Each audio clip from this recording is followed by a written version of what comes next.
आपका मेरे चैनल में स्वागत है। मोक्षदा एकादशी मार्गशीर्ष मास के शुक्ल पक्ष की एकादशी को मोक्षदा एकादशी कहा जाता है।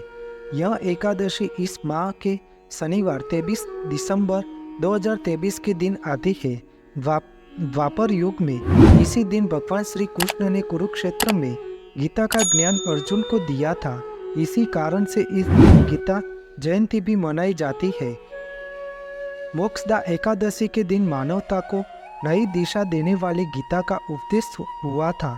पुराणों के अनुसार श्री कृष्ण ने अर्जुन को बताया था कि मोक्षदा एकादशी पर विष्णु जी का पूजन श्री दामोदर रूप में किया जाता है।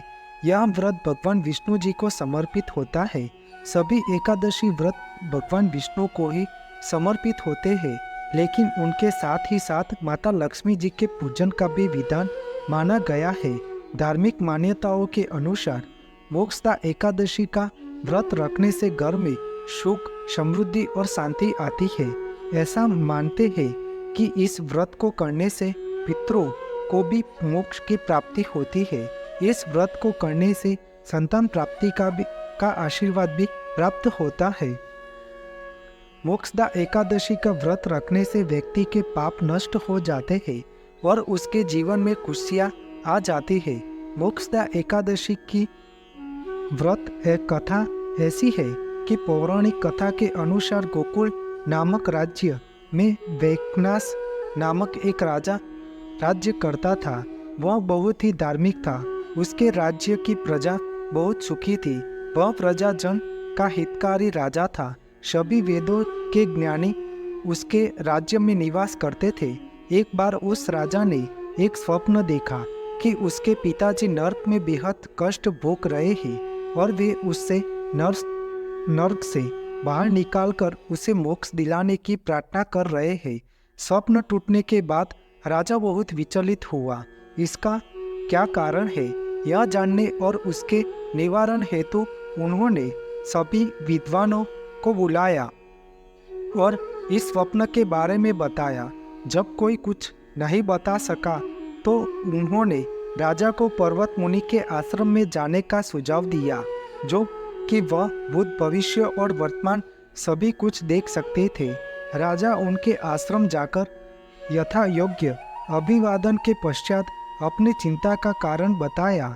पर्वत मुनि ने अपने ध्यान साधना से राजा के पिता के पाप कर्मों को जान लिया और राजन को कहा कि उन्होंने पूर्व जन्म में अपनी पत्नियों में भेदभाव किया था।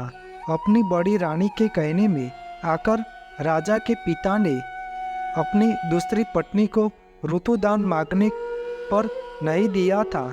उसी पाप कर्म के फल से तुम्हारा पिता नर्क में गया है। उन्होंने राजा को सब कुछ बताकर उन्हें मोक्षदा एकादशी का व्रत करने को कहा, जो कि समस्त मासों में उत्तम मार्गशीर्ष माह के में पड़ता है। राजा ने तब कुटुंब सहित मोक्षदा एकादशी का व्रत किया। उससे प्राप्त पुण्य को पिताजी को सौंप दिया, जिसके उनको नर्क से मुक्ति मिल गई। पिता ने प्रसन्न होकर राजा को ढेरों आशीर्वाद दिए। मोक्षदा एकादशी पर राजा ने मुनि के कहने अनुसार पूरी विधि का पालन किया। उसके परिणाम स्वरूप पूर्वजों को मोक्ष प्राप्त हुआ और जन्म मरण के बंधन से मुक्ति मिल गई। तभी से यह उपवास मोक्ष प्रदान करने वाला चिंतामणि के समान है। मोक्षदा एकादशी का व्रत करने का कुछ नियम है। ऐसा मानते हैं कि किसी भी एकादशी तिथि के दिन दौरान चावल नहीं खाने चाहिए।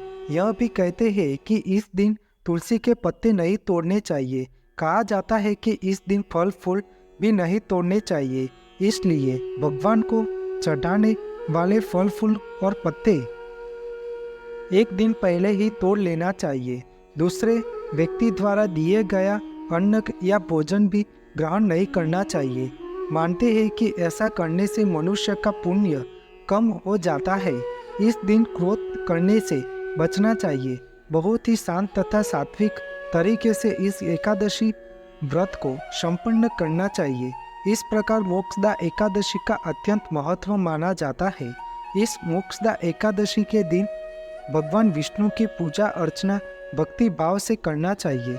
उस दिन प्रभु नाम स्मरण में जागरण करना चाहिए। कहते हैं कि अगर आप भी जन्म मरण के बंधन से मुक्ति पाना चाहते हैं तो मोक्षदा एकादशी का व्रत जरूर करना चाहिए। आपको मेरी यह माहिती अच्छी लगी हो तो मेरे चैनल को लाइक, शेयर, कमेंट, सब्सक्राइब करें और बेल आइकन को दबाना ना भूलें। जय स्वामीनारायण।